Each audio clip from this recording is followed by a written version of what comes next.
Light.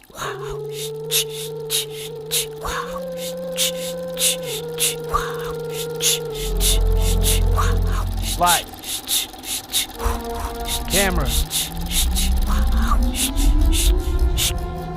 Action.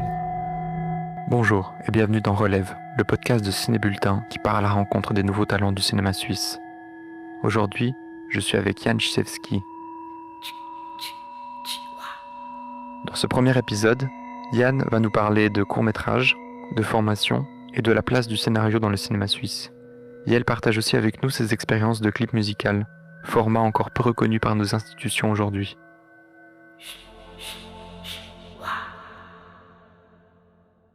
Bienvenue Yann, merci d'être ici avec moi aujourd'hui pour ce podcast. Merci à toi. Je vais commencer par une courte présentation. Si je dis des bêtises, tu m'arrêtes et tu me dis non, c'est faux ce que tu dis. J'ai noté que tu as suivi une formation en scénario à l'ECAL entre 2018 et 2022. Ouais, c'est exactement ça. Magnifique. Et maintenant, tu travailles comme consulting en scénario. Je fais du consulting, je fais aussi de la coécriture, je bosse aussi à côté en tant que réal et je travaille aussi maintenant depuis 2 ans au sein du département cinéma de l'ECAL. En tant je fais de l'assistanat là-bas. Ouais. Et si on commençait par parler un peu du scénario, consulting scénario, qu'est-ce que c'est ? Ça peut arriver justement que quelqu'un qui est en train de commencer à développer un scénario ou qui a déjà en fait tout dépend en fait du document où on en est, que ce soit un synopsis, un traitement ou même une continuité dialoguée. Je vais lire et puis pouvoir faire des retours du coup à cette personne et puis l'aider un peu à affiner le scénario, éclaircir un peu les enjeux, donner des retours aussi au niveau du style. Voilà, ça, tout dépend en fait du stade d'écriture où la personne en est et quelle est la chose que cette personne aurait envie de travailler pour la suite, concrètement. Toi, tu as étudié le scénario. Ouais. Est-ce que ça a toujours été une évidence ? Est-ce que tu t'es dit je veux travailler le scénario de base, ou est-ce que c'était d'abord la réalisation et c'est arrivé après ? Moi j'avais commencé plutôt le cursus en réalisation. Du coup j'ai fait l'écale de 2018 à 2022 comme tu disais. Après alors voilà quand je suis rentré en 2018 Attends, qu'est-ce que j'ai 2018 ou 2019 ? Maintenant j'ai un doute. Non, 2018, c'est bien ça.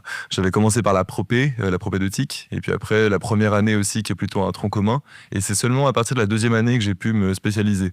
Où du coup j'ai eu droit à une spécialisation de 2 ans à l'écale dans le bachelor.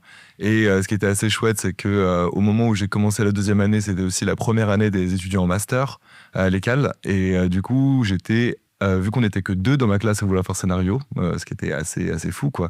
C'est assez luxueux de se dire, en fait, on veut faire une spécialisation, même si on n'est que 2, en fait, on peut ouvrir la spécialisation aussi. Moi, j'étais hyper heureuse de ça. Moi, ça n'a pas forcément toujours été une évidence. J'avais commencé plutôt dans l'optique de faire de la réalisation, mais très vite, en fait, en cursus, je me suis rendu compte que ce qui m'intéressait avant tout, c'était l'écriture. Et que quand je regardais un film aussi, c'était principalement ça que je regardais. C'était pas vraiment... si j'ai une sensibilité aux images bien entendu, mais j'avais directement une plus grande sensibilité pour la narration, pour la construction des personnages, leurs enjeux propres et aussi l'écriture de dialogue assez vite. Donc ça s'est assez vite imposé quoi finalement. La filière s'est créée donc au bachelor. Alors en effet, au moment où moi j'étais en bachelor, on pouvait faire ça sur 2 ans, en 2e année et en 3e année. Maintenant, les choses sont un petit peu en train d'évoluer. On donne toujours des cours de scénario aussi à toutes les années, suivant à différents moments de l'année, suivant les ateliers qu'ils font. Cependant, si les personnes veulent se spécialiser, ça va plutôt être au cours de la 3e année, où ça va être un peu une initiation à la spécialisation, pour après pouvoir développer ça encore dans le cadre d'un master ou dans le cadre de stages, de travaux personnels, de travaux avec d'autres, etc. Donc moi j'ai eu cette chance de pouvoir faire ça sur 2 ans et du coup j'avais pu aussi développer un long métrage sur 2 ans. C'était ça le travail. Chaque semestre il y avait un rendu de documents différents, que ce soit un synopsis, un traitement, une première version de dialogué, etc. Donc elle n'a pas ouvert expressément comme ça pour moi. C'est juste que l'école a toujours été en tout cas le département cinéma a toujours été ouvert à des spécialisations si quelqu'un voulait une initiation plus poussée dans un domaine en particulier qui était autre que la réalisation. Ce qui est un peu étonnant quand même, c'est que des scénarios, on en a toujours eu. Enfin, à partir du moment où on fait des films, on a des scénarios. Et comment ça se passait dans les alentours, dans la région, en Suisse En gros, c'est moi, je veux parler aussi principalement aussi de l'école, parce que en gros, ce qui est intéressant en Suisse, c'est qu'il n'y a pas d'école de cinéma. En fait, c'est toujours un département cinéma au sein d'une plus grande école d'art, quoi, concrètement. Alors du coup, c'est pas comme en France, dans des écoles comme la FEMIS, où il y a dès le début des spécialisations de scénario, de réalisation, d'image, etc., parce que c'est des écoles de cinéma à proprement parler. Là, en Suisse, on n'est pas dans ce cas-là, et on fait plutôt des formations qui sont plus générales, pour que les gens puissent après aussi se spécialiser dans les domaines qu'ils choisissent, quoi, concrètement. Ce que ça crée aussi, c'est qu'il n'y a pas beaucoup, en effet, de personnes qui sortent formées en scénario. Alors, à moins de faire un master où là, du coup, les choses sont beaucoup plus réparties, séparées, en fait, dès le début. C'est que du coup, il y a peu de gens, en fait, finalement, qui ont une formation à proprement parler en scénario dans le cadre d'un bachelor, en effet. Et ce qui, moi, m'a aidé concrètement aussi un peu là-dedans, c'est que directement après l'école, j'ai pu trouver un peu du travail et que j'ai pas la prétention de dire que je suis sorti de cette formation en étant complètement scénariste, professionnel, etc. Parce que voilà, quoi, c'est qu'une expérience finalement d'écriture sur un projet. Et moi, j'ai vraiment continué d'apprendre et je continue d'apprendre encore aujourd'hui en travaillant avec des gens, en faisant des coécritures, en développant mes propres projets. Et malgré tout, à côté, je garde aussi un peu un plaisir de réalisation. Et puis là, je suis en train de continuer de développer un peu des projets que j'aimerais réaliser sur la suite, en train d'écrire un long métrage, en train de continuer de développer des idées de cours. Et potentiellement, je ne suis pas non plus fermé à l'idée de continuer le clip parce que c'est quelque chose qui me plaît aussi. On aura l'occasion d'y revenir plus tard, en tout cas sur les clips musicaux, c'est sûr. Tu as mentionné du coup ton entrée un peu dans le monde professionnel, où tu réussis à trouver la coécriture d'un long métrage. Ouais. Comment ça s'est passé un peu pour toi? Quel est ton point de vue en tant que justement que scénariste sur les scénaristes à disposition en Suisse, les personnes qui en ont besoin?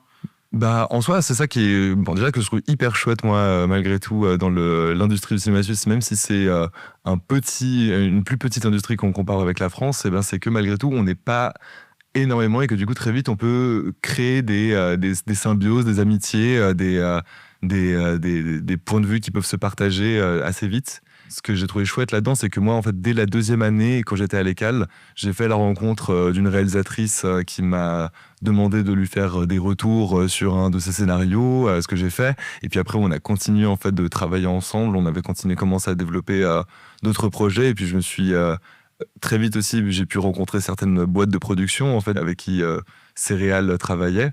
Et en fait, c'est fait un peu de fil en aiguille comme ça, où à travers quelqu'un qui cherchait quelqu'un pour écrire, qui a contacté ce producteur que moi je connaissais, qui l'a mené vers moi, il m'a proposé son film, qui moi très vite m'a beaucoup plu, et je sentais exactement ce qui m'intéressait dedans, ce que j'avais envie, pourquoi est-ce que j'avais envie d'y participer, etc. Et on a un peu vite discuté en fait d'un traitement que cette personne avait déjà écrit, et puis après on en a discuté, je lui ai fait mes retours, on sentait qu'on était sur les mêmes longueurs d'onde, et puis du coup cette personne m'a proposé de travailler avec lui sur l'élaboration de ce long métrage. Puis voilà quoi, après de fil en aiguille, on a eu plusieurs soutiens à l'écriture, ça s'est plutôt bien passé, cette collaboration, et puis là on est encore en train de l'affiner là en ce moment pour arriver gentiment au financement. Donc voilà, en fait ça s'est fait un peu de fil en aiguille comme ça, en fait tu travailles avec quelqu'un, on partage un peu nos points de vue, on sent qu'il y a un peu des ententes qui se font aussi par rapport à nos perceptions, des narrations, etc. Et que du coup ça crée des amitiés et des envies de travailler ensemble, quoi. Tu as vraiment beaucoup travaillé en co-réalisation et en co-scénarisation. Est-ce que tu te vois aussi travailler à l'avenir seul sur un scénario et le proposer à une réalisation indépendante? Je sais pas à quel point je le verrais comme ça. Déjà, moi, j'ai un peu ce truc où j'ai envie de... si j'ai un projet qui me parle énormément et je pense que je pourrais quand même l'écrire pour le réaliser moi, en fait, directement. Et moi aussi, je pense que c'est pas...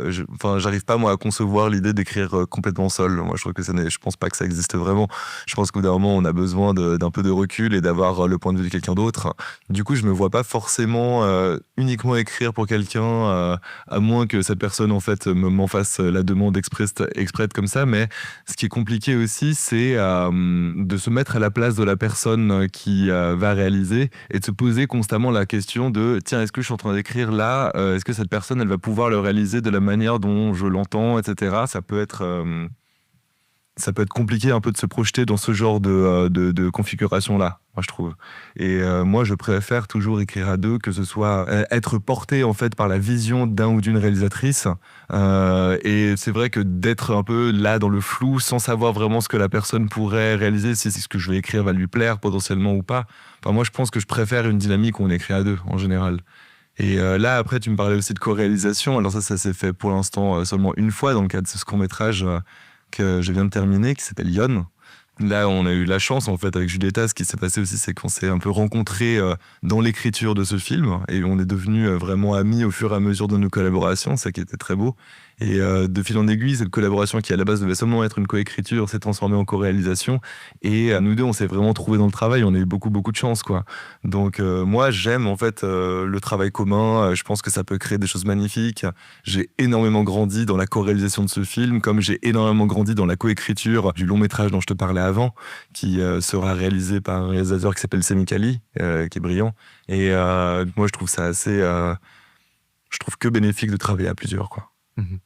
Travailler à plusieurs avec des gens aussi, ça, tu me l'avais dit avant cette interview, avec les liens que tu as créés durant l'école notamment. Maintenant, tu vois aussi un peu l'envers du décor en tant qu'assistante à l'école. Et comment est-ce qu'on peut favoriser cet écosystème qui se crée au sein des écoles? Ah bah déjà, moi je pense que ce qui est hyper important, c'est d'effacer toute notion de compétition. En fait, c'est des classes de 10 à l'école. C'est des classes qui sont vraiment petites et pour que le département puisse aussi prendre le temps et prendre le soin de développer quelque chose avec tout un chacun, en fait, concrètement. Et je pense que c'est ça qui est hyper important, en fait, c'est que très vite, des fidélités vont se créer dans le travail et dans l'amitié. Et je pense que c'est hyper important qu'on garde contact avec cette classe de 10 qui va nous suivre pendant très très longtemps. Moi, là, aujourd'hui, il y a une fille qui était dans ma classe avec qui je coécris aussi son prochain court-métrage, avec qui on s'entend très très bien. On a gardé contact avec tous les autres. Il y en a une qui s'était spécialisée en images, avec qui on a fait un clip. 2 autres aussi avec qui je fais principalement la plupart de mes clips. Toutes les personnes qui ont fait l'image finalement dans ma classe, on a travaillé ensemble à un moment ou à un autre, en fait, et c'est un énorme plaisir à chaque fois. Et je pense que c'est hyper important de garder ça. Et moi, justement, là maintenant, en tant qu'assistante, en fait, je vois aussi ces amitiés, ces fidélités se créer. En fait, je vois les gens qui ont pris l'habitude de travailler ensemble et je me réjouis vraiment de voir ce que ces personnes vont faire quand elles vont partir de l'école. Est-ce qu'elles vont continuer de travailler ensemble? En tout cas, moi, j'espère.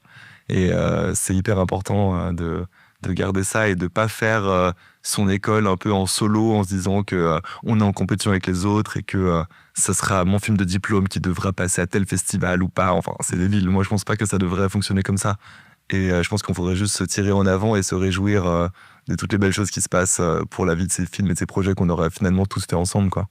Est-ce que c'est facile aussi de créer des liens entre les différentes générations, entre les différentes volets dans ces écoles? C'est ce qu'on fait beaucoup, justement, quand on est à l'école. C'est ce qu'on essaie de créer dès le tout début. En gros, les étudiants en première année vont prendre le son sur les films de fiction du premier semestre des deuxième année. À la fin aussi, les étudiants de première année vont faire les montages sons des films de diplôme. Du coup, il va y avoir, enfin, direct, c'est une année, vraiment la première année, qui est vraiment un tronc commun où du coup ils vont tester beaucoup de choses.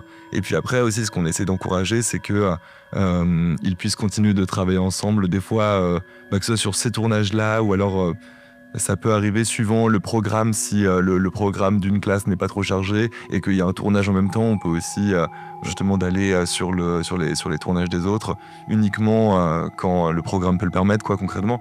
Donc nous, on essaie de pousser à cette collaboration et en fait, ça se fait aussi de toute façon assez vite, quoi. Et c'est hyper important parce que les gens que tu rencontres maintenant à l'école, c'est les gens avec qui tu as travaillé pendant les 20 prochaines années, quoi. Donc c'est hyper important de mettre ça en avant dès le début.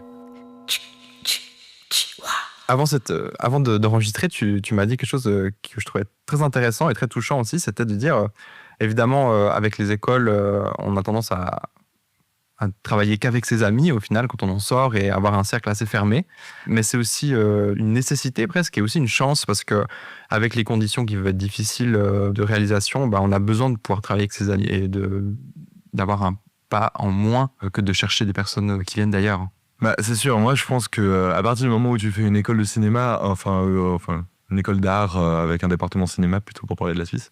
C'est toujours plus facile de développer des projets par la suite parce qu'en effet, on sort avec énormément de gens dans son carnet d'adresses, que ce soit en fait de techniciens avec qui on s'est formé, d'autres réalisatrices avec qui on a envie de travailler, d'écrire, de réaliser, etc.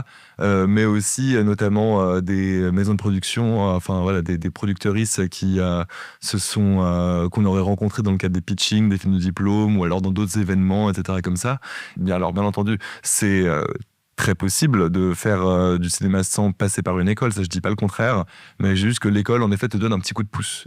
Donc c'est clair que moi je vais pas non plus prendre le temps forcément de aller à la rencontre de nouvelles personnes, sauf que quand on me l'impose ou quand on n'a pas le choix que de travailler avec cette personne que je ne connais pas forcément, et ça arrive, et puis à chaque fois ça peut aussi créer des très belles rencontres, des très belles collaborations. Sur un plateau, il y aura forcément des personnes que je connais pas et que je vais découvrir aussi au fur et à mesure, et ça crée aussi des nouvelles rencontres, des nouvelles fidélités avec le temps, etc. Ça arrive aussi que des gens viennent vers moi sans qu'on se connaisse forcément et que du coup on entame complètement une nouvelle collaboration, et ça peut hyper bien se passer. Mais c'est vrai que là en général les projets que j'ai développés récemment, c'était des gens avec qui j'étais à l'école ou des gens avec qui j'avais développé des amitiés de cinéma dans ces mêmes années-là, quoi. Et les quelques expériences avec des personnes que tu connaissais pas, qui sont venues te voir pour parler scénario, par exemple. Ouais. Qu'est-ce que tu dois mettre en place en plus, peut-être, que si tu travailles avec des personnes que tu connais déjà très bien? Bah, là, par exemple, en fait, je peux parler aussi de ce long métrage là, que j'ai coécrit à la sortie de l'école. Ce réalisateur et scénariste, je le connaissais pas avant. Et bon, après, voilà, c'est aussi quelque chose où on s'est assez vite entendu parce que on était animés vraiment par les mêmes sujets aussi de ce film, en fait, qui est un film qui est profondément queer. Et du coup, on avait très vite aussi une entente qui s'est créée de par, en fait, nos origines communes à ce niveau-là, quoi, concrètement, par rapport à cette question d'identité. Et du coup, très vite, en fait, ouais, on a pu se rapprocher aussi dans le travail, etc. Et ça s'est très bien passé. Mais c'est clair que c'est une vraie étape en plus, justement, d'apprendre à se connaître, quoi. Et ça, c'est quelque chose, en fait, qui fait aussi que ça va pas, que ça peut aller, ça peut prendre plus de temps en temps aussi, justement, qu'on apprenne à se connaître, à s'apprivoiser, que ce soit justement dans le travail, mais aussi dans la notion d'amitié, parce que je pense que de toute façon, c'est rare, en fait, qu'on ne développe pas une forme d'amitié au travers le travail, je pense. Et du coup, il y a aussi le temps de découvrir un peu la personne, de comprendre aussi comment cette personne travaille, et de comprendre ses idées, de pouvoir aller vraiment dans son sens, au fur et à mesure, réussir un peu à développer en fait des idées que on sait pourraient parler à cette personne potentiellement. Et ça, c'est quelque chose qui prend du temps, en effet. Alors que quand une personne avec qui j'étais déjà à l'école, j'ai déjà pris bien le temps de la connaître, etc., je peux lui faire des propositions un peu les yeux fermés, que je connais la personne et je sais comment ça se passe. Est-ce que tu as déjà eu l'occasion, ou est-ce que tu as l'envie d'aussi voir comment ça se passe, une coproduction avec l'international? Bah écoute, là, j'ai ce court-métrage qu'on a co-réalisé, c'était aussi une coproduction. C'est une coproduction entre la Suisse et la France. Et du coup, on a déjà fait aussi un peu une première expérience, en fait, à ce niveau-là, dans la coproduction. Après, pour le long-métrage, c'est quelque chose que j'ai pas encore expérimenté encore pour l'instant. Mais c'est clair que ça implique un peu d'autres choses parce que je pense que chaque pays a aussi un peu ses critères en termes d'écriture. Je sais que par rapport au cinéma suisse, par exemple, il y a aussi une envie, et que je trouve hyper légitime et importante aussi, qui est de mettre en avant la Suisse dans le cinéma, en fait, qu'on puisse voir un peu, qu'on quitte un peu aussi des clichés de monstration internationale par rapport à la Suisse, et qu'on puisse montrer vraiment la Suisse aujourd'hui comme elle est, avec les thématiques qui l'habitent. Et je sais que qu'il y aurait aussi d'autres attentes de la part potentiellement enfin je dis au hasard, là, la France ou la Belgique, ou par rapport au scénario. Du coup, je pense que dans une forme de coproduction, il y a les attentes des deux pays qu'il faut prendre en compte, et c'est hyper intéressant aussi de se projeter un peu là-dedans, quoi. Alors, pour les futurs projets, je pense qu'en effet, ça pourrait m'intéresser de continuer de développer ça dans ce sens-là. Mais en tout cas, là, dans mon expérience, comme je l'ai faite, ça a été intéressant de passer par les circuits de financement suisses et français aussi, de se rendre compte quels étaient leurs critères à ce niveau-là, et de voir aussi d'être témoin aussi des différences qui existent, des énormes différences salariales aussi, de se rendre compte aussi de ces deux différentes industries et de comment est-ce qu'elles peuvent fonctionner ensemble. Enfin voilà, ça a été une expérience et découvrir un peu aussi tout cet univers-là, quoi. Bah, t'as des exemples qui t'ont particulièrement marqué de ces différences entre les systèmes de production? Bah, déjà, on se rend compte facilement en France qu'il y a beaucoup plus de concurrence. Alors déjà, il y en a aussi en Suisse, hein. C'est clair que chaque année, on forme des classes de 10 dans toutes ces grandes écoles qui sortent. Et du coup, il y a toujours énormément de réals qui arrivent, de réals, de scénaristes, de techniciens, techniciennes qui arrivent chaque année. Du coup, il y a de la compétition, mais en France, il y en a énormément. Et c'est clair que le système, justement, pour obtenir le CNC ou d'autres soutiens financiers, etc., on se rend compte qu'on est beaucoup, beaucoup plus qu'en Suisse. Et ça, du coup, c'est déjà quelque chose qui est assez marquant. On se rend compte que bah voilà, là-bas, c'est aussi un pays où cette industrie du cinéma s'est développée aussi historiquement. Enfin, quelque chose où c'est vraiment ancré dans la culture française. Et du coup, ça... il y a aussi l'industrie est beaucoup plus développée aussi. Et du coup, ça implique qu'il y a énormément de compétition. C'est pour ça que nous, on se sentait hyper chanceuse déjà en fait d'avoir pu obtenir aussi ces fonds-là. Et à côté de ça, oui, comme je te disais avant, il y a aussi, on a pu aussi constater des salaires qui sont beaucoup plus bas. Et en même temps, ce qui est assez fou là-dedans, c'est que les gens, je les ai sentis aussi beaucoup. Enfin, j'ai pas envie de dire beaucoup plus, j'ai pas envie de faire de comparaison forcément à ce niveau-là, mais j'ai envie de dire, mais j'ai senti plutôt aller justement dans la passion d'un projet. En fait, si tu t'engages aussi sur un projet, vu que on n'est pas forcément dans les meilleurs types de conditions salariales suivant aussi les postes, etc. Et ben en fait, si tu suis un projet, c'est tu le suis vraiment par passion, en fait, et que tu as vraiment envie de faire ce projet-là, de le porter. Ce qui existe aussi en Suisse, bien entendu. Hein, quand on parle de court-métrage, en fait, on est aussi sur d'autres réalités en termes de salaire, etc. Donc, on fait aussi ça par passion avant tout, quoi. Et on a envie de suivre une idée qui a été portée par une personne et on a envie de lui faire confiance. Et ça, c'est quelque chose que j'ai vraiment pu ressentir, quoi.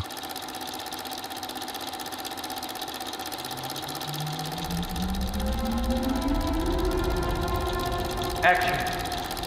Tu as mentionné à plusieurs moments les différents dossiers que tu as pu poser, que ce soit pour une aide à l'écriture ou des aides à la réalisation. Est-ce que tu peux nous parler un petit peu de ton rapport avec ce système de subvention? Comment est-ce que tu l'as vécu? Comment est-ce que c'est passé? Ouf, j'ai pas encore eu, moi, beaucoup de... C'est vrai que la plupart, du coup, des projets que je fais, c'est des projets dont le but, justement, c'est de passer par ces systèmes de financement, quoi.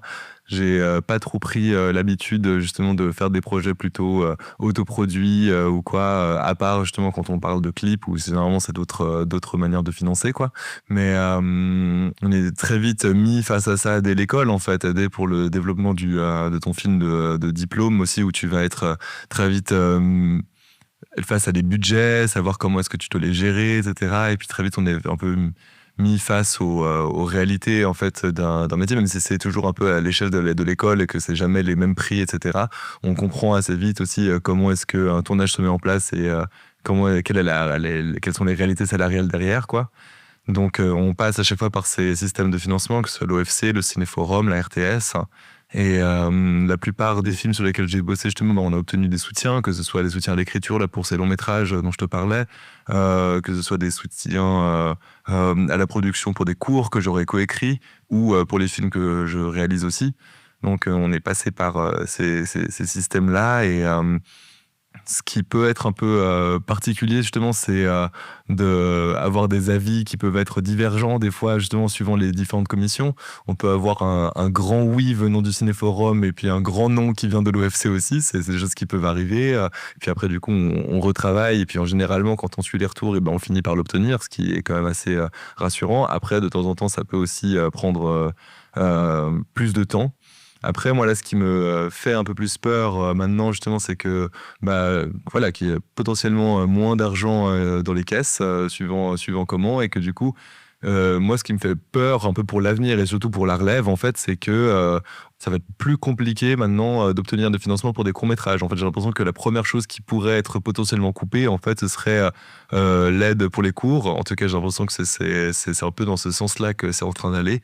J'ai peur, en fait, que ça se concrétise un peu, justement, ces difficultés d'obtenir des fonds pour faire des courts-métrages, parce que, avant tout, en fait, un court-métrage, c'est développer une forme courte, développer une idée, faire un film, mais il y a aussi, derrière ça, la possibilité de travailler avec une boîte de production et puis après de voir un peu comment le travail se passe pour ensuite commencer à développer des projets plus longs et des projets plus conséquents.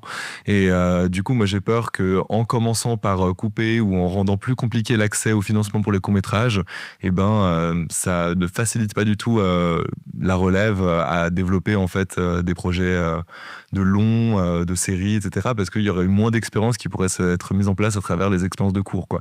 Donc c'est un peu ça qui m'alarme un peu pour la suite, quoi. Après, pour l'instant, ça existe encore, mais on se rend compte, comme je te disais avant, en fait, qu'il y a toujours plus de concurrence, toujours plus de personnes qui veulent faire du cinéma et toujours plus de personnes qui vont du coup demander les fonds à ces guichets, ce qui est une très bonne chose parce qu'il faut un développement aussi au niveau des différents points de vue, des différentes questions politiques qui vont se poser, etc. Donc moi, je pense que plus il y en a, mieux c'est. Et en même temps, ça crée aussi cette difficulté aussi en termes de financement, que ça veut dire que c'est de plus en plus compliqué aussi de se faire financer parce qu'on est beaucoup plus et que il y a aussi dans le même sens moins d'argent, quoi. C'est un peu ça, moi, mais quelques peurs en fait pour l'avenir, on va dire. Et avec cette peur de moins d'argent, évidemment, tu l'as dit, c'est assez primordial de passer par le court-métrage pour avoir un apprentissage nécessaire pour ensuite pouvoir demander des subventions aussi pour des longs métrages. Mais au niveau, par exemple, tu travailles à l'ECAL, au niveau des écoles, est-ce que cette baisse de subventions ou cette peur de baisser les budgets, elle se traduirait aussi par une peur de baisser en qualité des films produits? Alors non, moi je pense qu'on peut pas forcément parler de la même chose par rapport à l'école parce qu'en fait ça ne change pas grand chose. En fait, une personne qui va être produite, une personne qui ne va pas être produite va de toute façon pouvoir réaliser son film de diplôme. Donc ça ne pose pas forcément ces mêmes questions. C'est juste que si au bout d'un moment en fait on est produit, on va pouvoir faire à peu près le même film, mais payer les gens de manière beaucoup plus correcte, en fait. Et c'est ça que ça va impliquer plutôt au niveau de l'école. Moi, ce que je parlais, c'était plutôt par rapport aux gens qui finissent l'école, qui veulent ensuite réaliser un premier court-métrage à la suite de l'école, et ça pourrait prendre juste beaucoup plus de temps que prévu, en fait, justement. Alors que j'ai la sensation que il y a quelques années, en effet, peut-être qu'il y avait... on n'était pas face aussi au même problème. Là, je sais aussi que bientôt... il y a une votation qui va avoir lieu à propos de Nobilag qui va pouvoir revenir et qui, malheureusement, cette fois est, on va dire, un peu moins radical que la première et du coup aurait beaucoup plus de chances de passer, en fait. Et du coup, ce que ça va impliquer aussi, c'est qu'il y a moins d'argent qui sera mis en avant. Et moi, comme je te disais avant, en fait, j'ai peur que les premiers à en pâtir, ce soit les courts-métrages. Et ça, on est face en fait à ces nouvelles réalités, à ces soucis en fait, et ça c'est des choses qu'on nous apprend aussi dès l'école.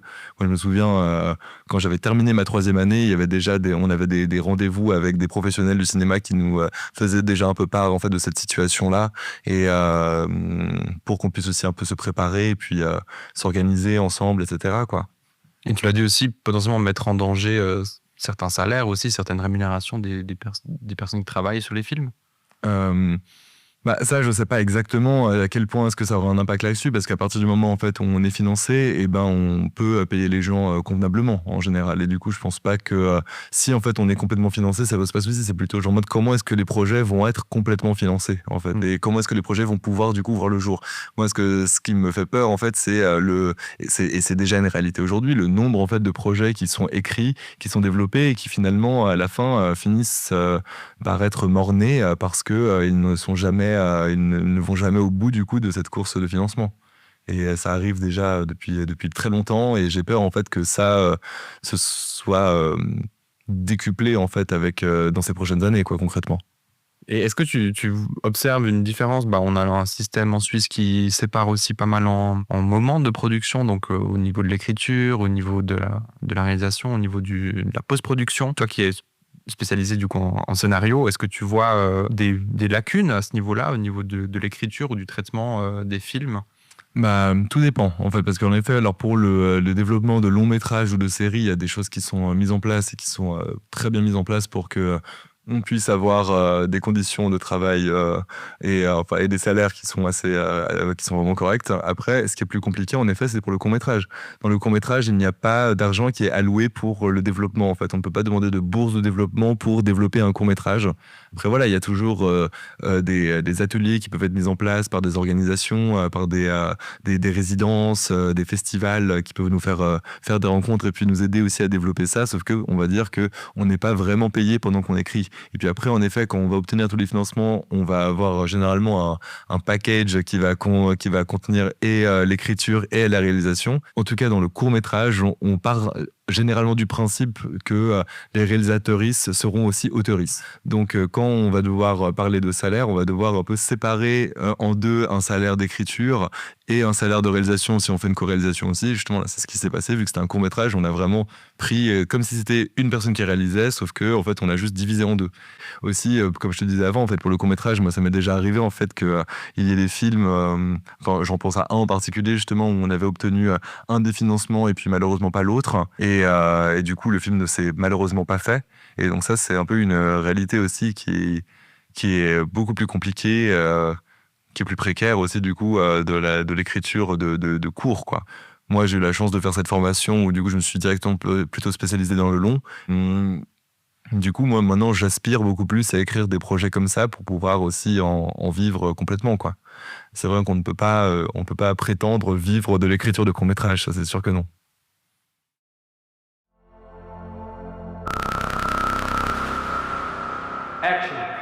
Tu as beaucoup parlé du court-métrage qui n'est peut-être pas très bien représenté dans le système de financement, mais alors s'il y a un autre type de film qui n'est pas du tout représenté dans ces systèmes de subvention, c'est les clips musicaux. Exactement.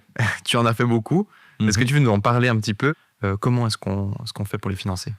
C'était un clip qui s'appelle Que toi de la chanteuse lausannoise Lily Gasque, qui était une super expérience en fait parce que c'était la première fois que je faisais ça et puis du coup j'ai ramené quelques potes en images de ma classe pour me filer un coup de main et puis on s'est tapé un délire à filmer cette sirène au bord du lac qui finit par buter ce mec qui trouve qu'il est un peu trop beau, quoi. Et du coup, il y a un peu c'était un truc qui était assez rigolo à faire, mais du coup, il y avait absolument pas vraiment d'argent à part l'argent de la chanteuse, quoi.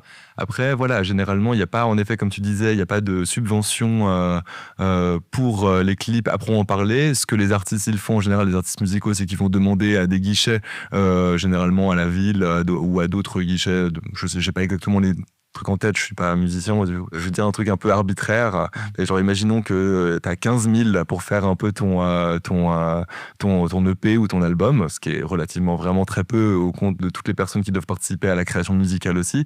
Du coup, finalement, on va se retrouver avec, je dis un truc au hasard, mais potentiellement genre entre 3 000, 5 000 balles ou même des fois 2 000. Enfin, ça peut aller, on peut me proposer moins, quoi. Et puis après, du coup, nous, on doit se débrouiller avec ce tout petit budget et convaincre aussi des personnes de participer à cette expérience, en tout cas des techniciennes, à participer à ça de manière quasi gratuite. Et du coup, voilà, encore une fois, c'est là que je te disais aussi avant, ce truc de fidélité qu'on se crée aussi dès l'école et cette envie en fait de faire un projet ensemble, juste aussi pour l'amour un peu du projet, etc. Et après, ça arrive aussi que d'un coup, il y a un artiste qui pop et qui commence à bien fonctionner, qui arrive à obtenir des vrais financements du coup pour le clip. Et puis là, d'un coup, on peut faire un clip où on peut beaucoup mieux rémunérer son équipe, même si c'est pas toujours aux tarifs normaux, mais c'est quand même beaucoup plus correct. Donc voilà, tout dépend en fait de l'artiste, du succès qu'elle peut avoir et pour la chance qu'elle aura pour avoir des financements, etc. Mais il faut savoir qu'on est généralement sur des budgets assez dérisoires sur les clips. Et en fait, le truc, ce que je trouve assez insidieux en fait là-dedans, c'est que du coup, si je participe à des événements liés au clip, etc., on a toujours un peu ces revendications d'avoir plus d'argent pour pouvoir faire ça de manière beaucoup plus institutionnalisée, de manière plus faire un peu genre la manière de payer les gens, etc. Donc nous, à chaque fois, ce qu'on essaye de mettre en avant, c'est qu'on veut plus et tout ça, sauf qu'après, du coup, les personnes qui financent, ils voient en fait qu'on arrive à faire un clip hyper quali avec ça, du coup, ils se disent, ouais, bon, bah, du coup, on n'a pas forcément besoin de mettre plus d'argent, en fait, vu que vous arrivez à faire déjà ça. Ce qui est un peu, voilà, ce qui est un peu insidieux comme manière de voir les choses, quand même, je trouve. Et au contraire, ça ne prend pas du tout en compte du coup la réalité en fait de vie des personnes en fait qui pourraient vouloir vivre de ça. Après, je sais qu'il y a des pays en fait où l'industrie du clip est beaucoup plus établie, où notamment même en France, il y a des fonds en fait qu'on peut obtenir uniquement pour les clips, etc. Il y a des fonds qui sont vraiment dédiés à ça. Alors qu'en Suisse, c'est vraiment pas du tout un truc qui est mis en avant parce que je pense que le clip aujourd'hui, avant toute chose, c'est aussi un outil de communication en fait qui va être distribué en fait un peu dans des dossiers pour obtenir des concerts, des choses comme ça. Et c'est plus trop en fait cet élément qu'il y avait genre il y a 20 ans, moi quand j'étais gamine et que je regardais des clips à la télé et que c'était vraiment genre en mode une vraie partie en fait de l'industrie, un truc qui était vraiment important pour le développement d'un ou d'une artiste, etc. quoi. Donc aujourd'hui, c'est surtout du visu, de la communication, des choses comme ça. Et malheureusement, ça devrait aussi être mis en avant comme des œuvres d'art à part entière aussi, moi je pense. Si on valorisait ça aussi, on pourrait, à mon avis, gagner en qualité énormément, quoi. Ça, c'est sûr. Bah, c'est un peu le serpent qui se mord la queue parce que d'un coup, il y a moins de distribution, il y a moins de canaux de distribution pour ces clips. Et en même temps, il n'y a pas de subvention directement, c'est pas reconnu comme étant une industrie. Est-ce qu'il faudrait du coup de nouveaux canaux de distribution pour ces clips musicaux pour redonner un peu de crédibilité à convaincre des financeurs aussi d'investir là-dedans? Ou est-ce qu'à l'inverse, il faudrait se dire on en fait une vraie industrie pour pouvoir créer des canaux de distribution?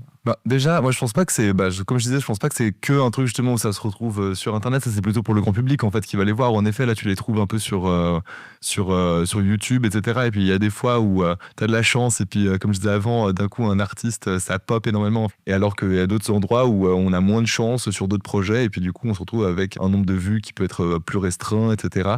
Mais après, comme je te disais, c'est surtout en fait ce qui sert à convaincre aussi du coup des salles, des festivals, des gens qui vont pouvoir les faire jouer. Et moi, en effet, moi je pense que c'est hyper important qu'il y ait d'autres canaux de diffusion, que ce soit aussi la mise en avant de clips dans les festivals, par exemple. Tu vois, là, il y a un événement auquel j'ai participé pendant ces 2 dernières années de suite, qui a été mis en place par le TFFL, que je trouve génial, qui s'appelle Eclipse, où justement, en fait, ils vont en une journée, en fait, on va vraiment mettre le clip en avant. Ils mettent même en place un concours, en fait, de jeunes vidéastes, cinéastes, face à un artiste, et celui qui gagnera pourra obtenir un fonds plutôt conséquent, franchement, pour réaliser ce clip. Généralement, c'était 8 000 et 5 000, enfin, ce qui est quand même pas mal du tout, quoi, pour pouvoir se rémunérer son équipe, etc., et faire quelque chose de chouette. Ça permet de mettre en avant ça comme étant une réelle forme d'art et pas quelque chose qui est toujours un peu mis sur le côté comme on a l'habitude. Et puis pareil, en fait, moi je trouvais ça hyper chouette. Là, j'ai eu la chance que le dernier clip de Sami Galbi qui s'appelle Kiss, il a été diffusé à Soleure et c'était aussi un plaisir en fait de voir que un festival de cette envergure prenne aussi le temps de mettre en avant le clip et qu'il y ait même aussi une remise de prix par rapport à ça. En fait, ça valide un peu cette partie-là de la profession et je trouve ça hyper bien, quoi.